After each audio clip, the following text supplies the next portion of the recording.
Toi, tu as utilisé quelle stratégie pour exploser quand tu as démarré le e-commerce? Moi, personnellement, j'ai commencé avec les influenceurs. Pourquoi? Parce que je me suis dit qu'un influenceur, il a accès à des millions de personnes instantanément. Tu vois, donc j'ai pas perdu mon temps à faire de la publicité sur Snapchat, sur Facebook, sur TikTok, etc. Tu choisis un influenceur qui a une grosse notoriété. Et moi, personnellement, c'est de cette manière-là que j'ai commencé. Et c'est pour cette raison que j'ai eu des résultats très rapidement, tu vois. D'accord. Et genre, est-ce que tu te rappelles à peu près c'était qui comme influenceur?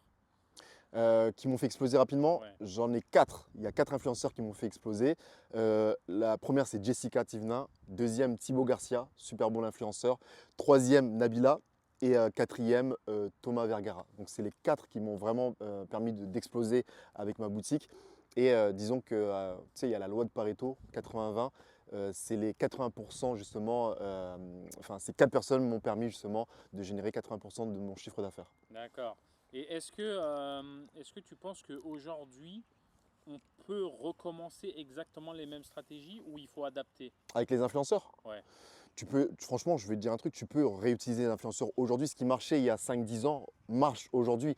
Mais il ne faut pas choisir les mêmes influenceurs qui étaient performants il y a quelques années. Aujourd'hui, tu as des gros influenceurs. On va prendre par exemple comme un Hashmi et toute sa team. Aujourd'hui, ils sont dans l'air du temps. En 2025-2026, c'est ces personnes-là qu'il faut choisir.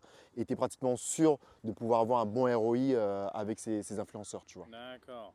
Et toi, tu penses qu'il faudrait combien comme budget pour démarrer sa boutique, le premier influenceur, lancer la machine? Disons qu'il te faudrait entre 2 à 3 000 euros, tu vois. En fait, ce qui coûte le plus cher aujourd'hui avec le e-commerce, c'est surtout la publicité. C'est pas en soi de créer une boutique Shopify. Ça, tu prends un abonnement qui coûte 80 euros par mois ou de trouver un produit. Ça, c'est gratuit. Tu vois, il y a des. Enfin bref, ça, on va dire, il te faut 100, 200 euros pour te lancer. Mais ce qui coûte le plus cher, c'est vraiment la publicité. Et la publicité, il te faudra soit de faire de la publicité avec Facebook, TikTok, Snapchat ou de choisir des influenceurs. Donc voilà, donc la majorité de ton budget va partir dans la publicité. Et c'est la partie la plus importante parce qu'il te faut du trafic sur ton site. D'accord, mais ça me paraît clair en fait.